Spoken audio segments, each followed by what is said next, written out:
Now I'm gonna level with you here. It's 8:30 a.m. on the 29th of May and I'm off for a day out with a few friends. There they are, great bunch. But in all seriousness, I'm actually off to the cricket. Now in case you don't know what cricket is, it's like a better form of baseball. Don't kill me in the comments. Bit more complex. It's like chess versus checkers, right? Or drafts. Anyway, let's dive into some chess here. Can't quite get to all my usual edits and memes, that's why I mention it. But we're picking up with Hans Niemann versus Daniil Dubov. They played a rematch in Moscow, Russia. It's blitz chess, best of 18, and guess what? Couldn't be split after 18 games, 9 apiece. So we went to this tiebreak situation. Hans is black in this game. I'm going to show you now the result of, well, the game itself, then the result of the game, right? This one's just an absolute cracker. Fireworks, such exciting players, and then we'll find out the winner of the overall, sorry, I told you it's early, the winner of the overall thing here. Let's dive in. Daniil kicks off with pawn d4, d5 from Hans. No clock times, I'm afraid. I've brought this game in from endgame.ai. It's Hans Niemann's new website that he's launched for the chess revolution. So we're looking at it in the chess analysis view. And now Hans with black doesn't play pawn e6. He did play it a couple times, but he was running into Dubov's Catalan, which he's been preparing with his good friend Alan, a chess playing cat. So we had pawn to c ships, sets up the Slav defense. Still Daniil goes g3. He absolutely loves it.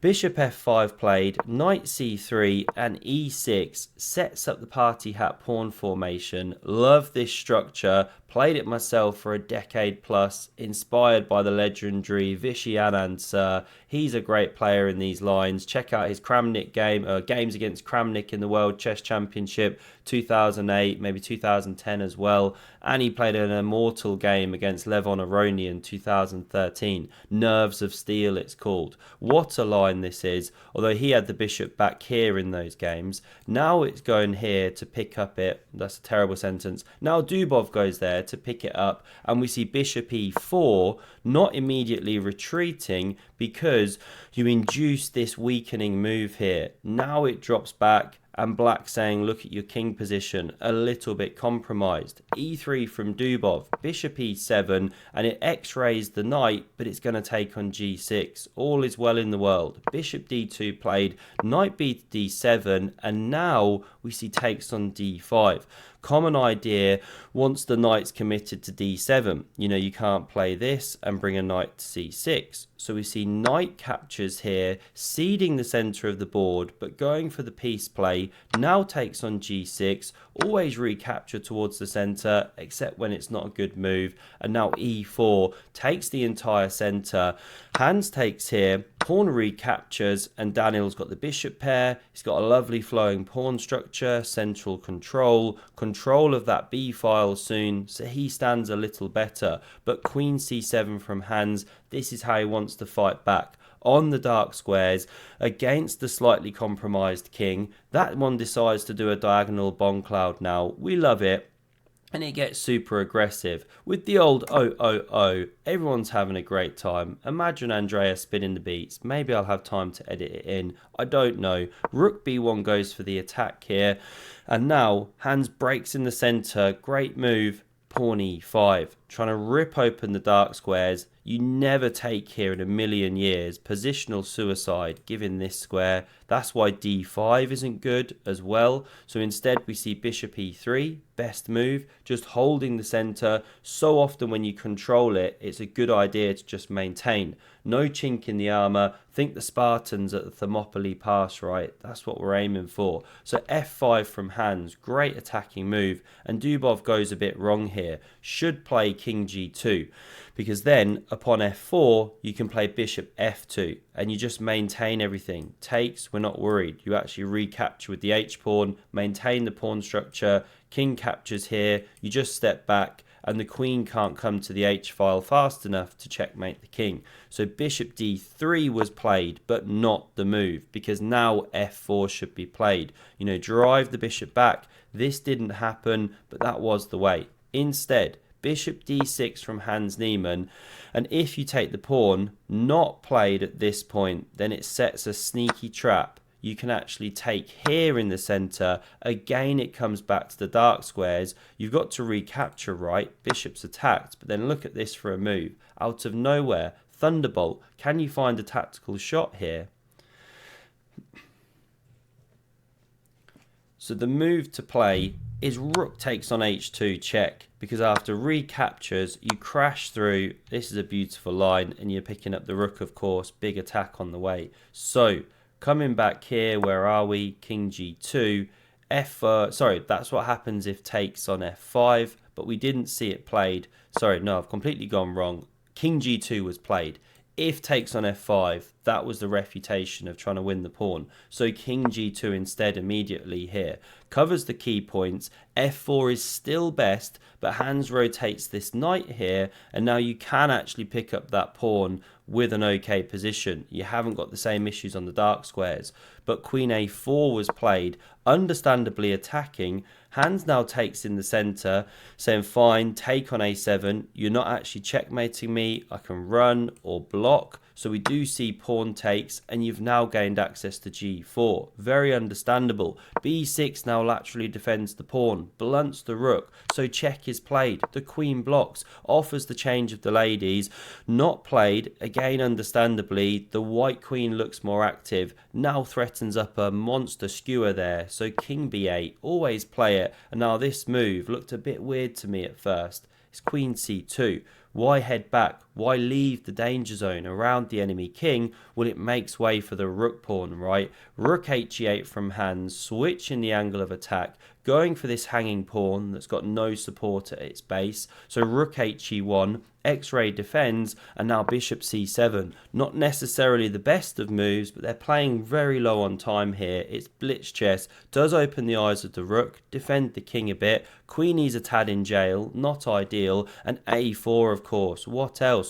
Rook h8, Niemann switching the angle of attack. a5 goes to rip open the king, so queen c8 played, and it threatens to converge on h3. So the king steps back. Prophylactic chess. Knight g4 charging forward. Hans really attacking. It's great play. Now we see takes on b6.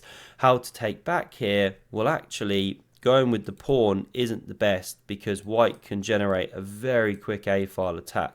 There's also ideas of trying to rip open the king on the b-file. So this one, although risky, is the best move. You do activate, however, it's pinned right now. Let's not forget that one.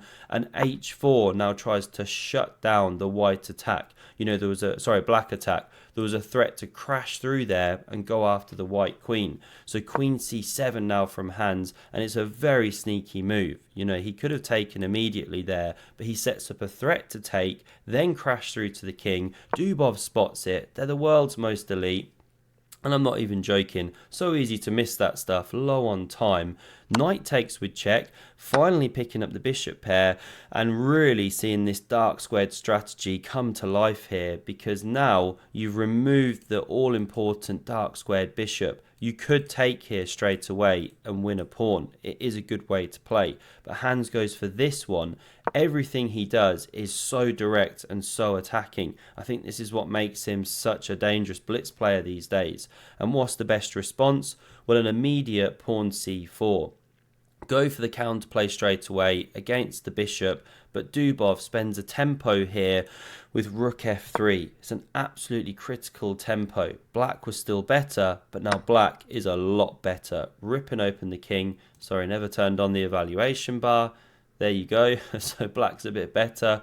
And now it's in just a whole world of pain, right, for Dubov. How to play queen f2, one of the top defenses, but he goes pawn c4, exploding the board, trying to take that bishop off the board using the pin. But I love this. Niemann just ignores it completely and plays h takes on g3. Threat to go rook h2, win the white queen. So rook takes pawn was played. Again, do we defend our own king? Do we bother about it? No.